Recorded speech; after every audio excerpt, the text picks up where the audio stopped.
민수기 25장 말씀입니다. 이제 22장에서 24장까지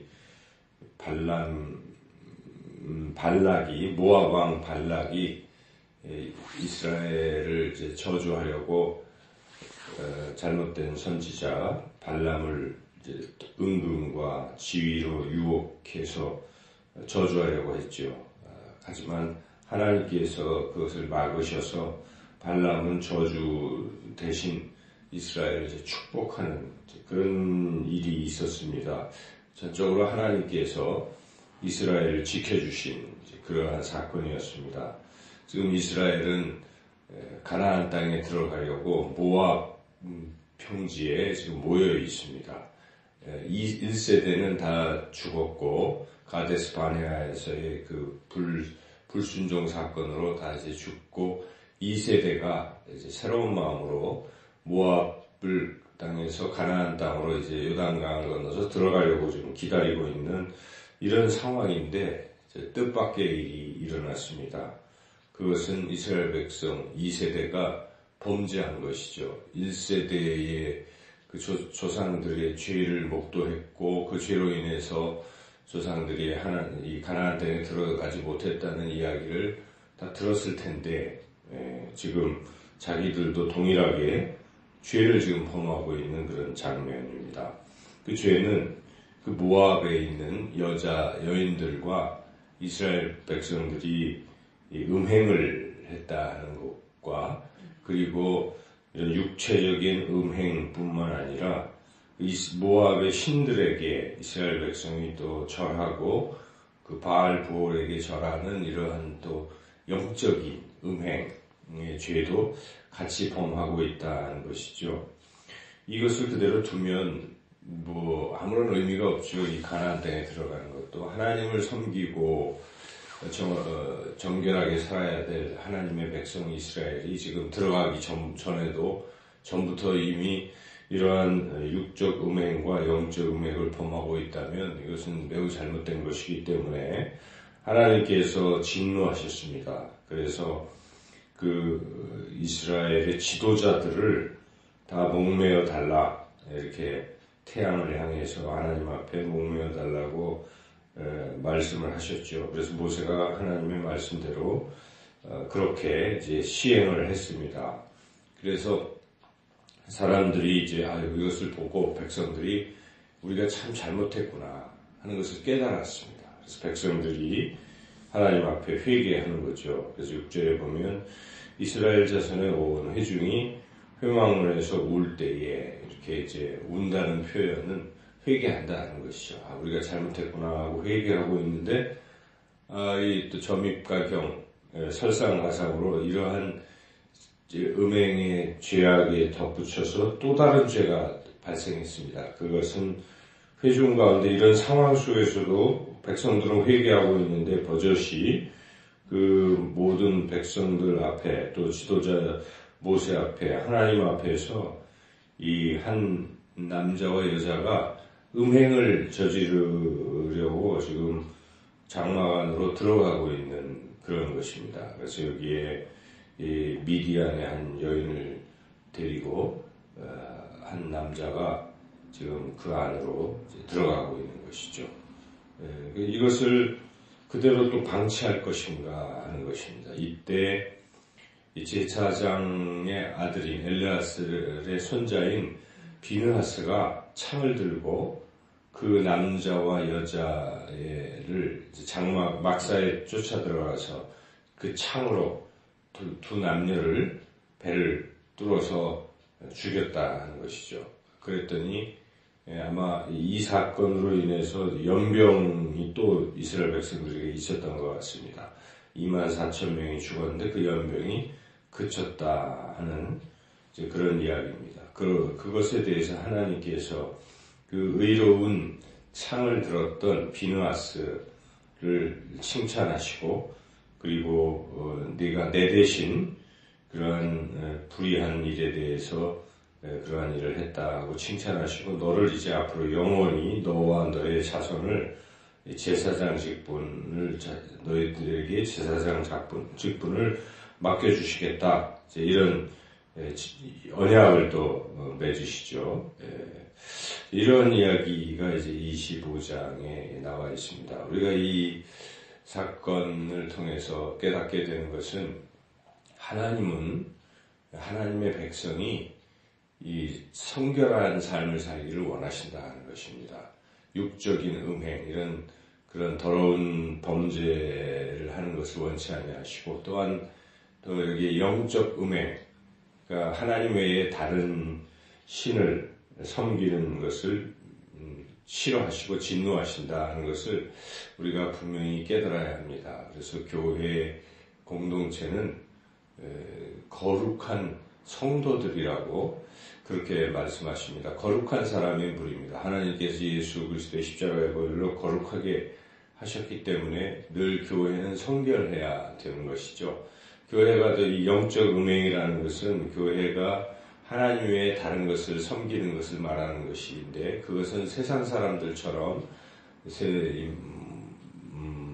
그런 이 돈, 명예 이런 것을 최고의 가치로 두는 그런 어떤 세속적인 이런 것을 단호히 물리쳐야 되는 것, 그것이 이제 교회죠. 그래서 교회는 이 세속주의에 빠져서도 안 되고, 세상 것을 자꾸 교회가 허용하고 거기와 함께 동조하기 시작하면 하나님이 진노하신다는 것입니다. 지금 이스라엘 백성이 그냥 세상 사람들처럼 모압 여인들과 섞이고 모압의 신들을 따라가고 하는 이런 모습은 오늘날 우리 그리스도인들이 세상 속에서 세상의 문화에 젖어들고 어느덧 교회 안에도 그런 세속적인 게 자꾸 들어오는 것, 그러면 안 된다는 것이죠. 교회는 성결해야 되고 거룩해야 되는 것입니다. 오히려 교회가 썩어가는 세상 속에 들어가서 세상을 변화시켜야지, 세상에 동화되는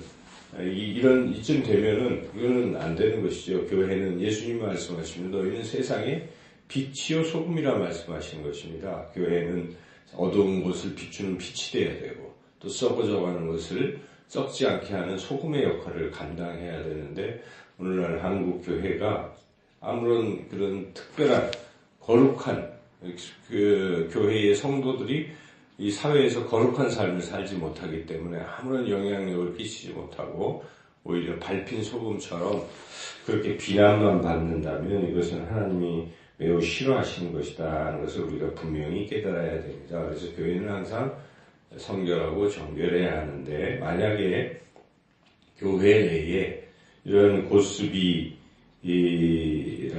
또 시무리 이러한 음란한 행위를 버젓이 하는 자가 있다면, 모든 교회 앞에서도 여전히 자신의 잘못을 회개하지 않고 버젓이 보란 듯이 그러한 잘못을 계속 범하고 있을 때 이 교회가 이것을 어떻게 처리해야 되느냐 하는 것입니다. 그냥 물에 술 탄 듯 술에 물 탄 듯 그냥 그게 대충 넘어가는 것이 옳으냐 하는 것입니다. 그렇지 않습니다. 하나님 그것을 매우 싫어하기 때문에 비느하스의 창이 필요하다는 것입니다. 이 비느하스가 분연히 일어나서 어떻게 보면 잔인하게 보일지도 모르지만 그 창으로 잘못된 자들의 배를 꿰뚫어서 제거하는, 그래야 백성 전체가 연병이 멈추고 다 살게 되는 것이죠. 만약에 그런 것을 안 했다면 다들 전멸하고 말았을 것입니다.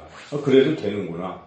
버젓이 여기 지도자 모세와 회중의 눈앞에서 버젓이 행하는 것을 백성들이 이렇게 그냥 보고 모세나 지도자들이 가만히 있으면 그래도 되는구나. 다 해서 이것은 계속 이 공동체는 썩어갈 것이고, 그런 상태에서 가나안 땅에 들어가봤자 들어갈 수도 없지만 참 의미가 없다는 것이죠. 그래서 이런 비느하스의 창을 들어야 된다 하는 것입니다. 한국 교회가 점점 이렇게 썩어져가고 세상의 지탄을 받는 것은 이런 비느하스의 창이 없다는 것입니다. 각 교회마다 강단에서 선포되는 말씀은 그저 교인들의 비위를 맞추고 그냥 괜찮습니다. 은혜와 축복만을 전하고 있다면 뭔가 잘못된 것입니다. 진정한 은혜, 진정한 복은 성결하게 돼서 하나님이 기뻐하시고 하나님이 주시는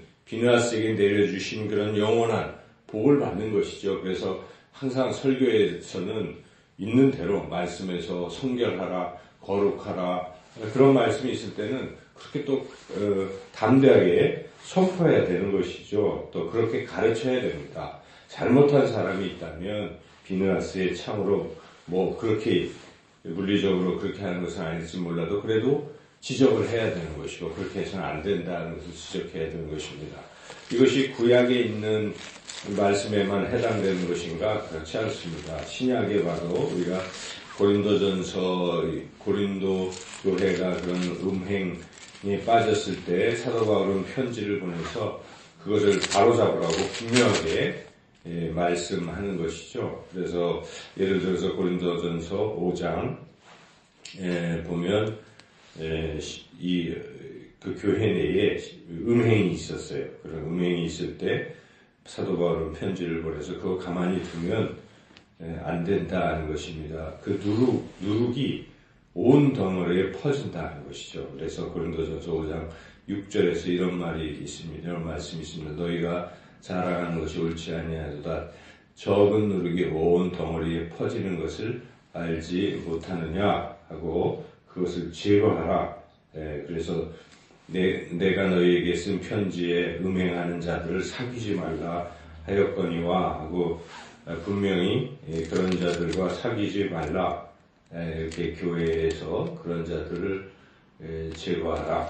이렇게 분명히 말씀하시는 것입니다. 우리 예수님께서도 또 마태복음에서 교회에 만약 그러한 더러운 그런 일들을 하고 더럽히는 자들이 있다면 처음에는 한 사람이 가서 충고를 하고 그래도 듣지 않으면 두 사람이 그래도 듣지 않으면 교회에서 그 사람을 내쫓으라고 우리 예수님이 그렇게까지 말씀하시는 것은 무엇을 말씀하시는 것입니까? 교회는 거룩해야 되는 것이죠. 거룩함을 유지하라는 것입니다. 그래서 우리는 때로는 이게 잔인하게 보일지 몰라도 이 비느하스의 창을 들어야 될 때가 있습니다. 그래서 교회 헌법에도 치리하라는 게 있습니다. 이게 정말 잘못했을 때는 그것을 치리해요. 그래서 처음에는 수찬정지입니다. 성찬에 참여 못하게 하는 것이죠. 우리가 성찬식 할 때마다 자기를 살펴보고야 성찬을 받으라 하는데 그러한 죄가 있을 때는 공동체 중에 있을 때는 못하게 정지시킵니다. 성찬을 못 받게 하는 것이죠. 그래도 반성을 안 하고 여전히 그러고 있을 때는 교회에서 추방하는 것입니다. 내쫓는 것입니다. 그런 치리권도 있는 게 사실이죠. 그래서 우리가 교회가 사랑으로 다 감싸고 하는 것이 맞지만 그러나 잘못된 것도 그냥 그대로 덮어두라 하는 것은 아니죠. 그래서 우리 교회가 정결한 공동체가 돼야 한다는 것을 우리가 분명히 인식하고 그렇게 기도하고 또 혹시 그런 사람들이 있다면 징계를 해야 한다는 것이죠. 여기에 백성들이 정말 울면서 회개하고 지도자들이 다 제거되고 또 이 비느하스의 창으로 그런 시므리와 고수비가 죽임을 당한 후에야 연병이 그치고 다시 이제 가나안 땅을 향해 진군하게 될 수 있었다는 것, 우리 말씀을 늘 마음에 새기시기를 주님의 이름으로 축원합니다.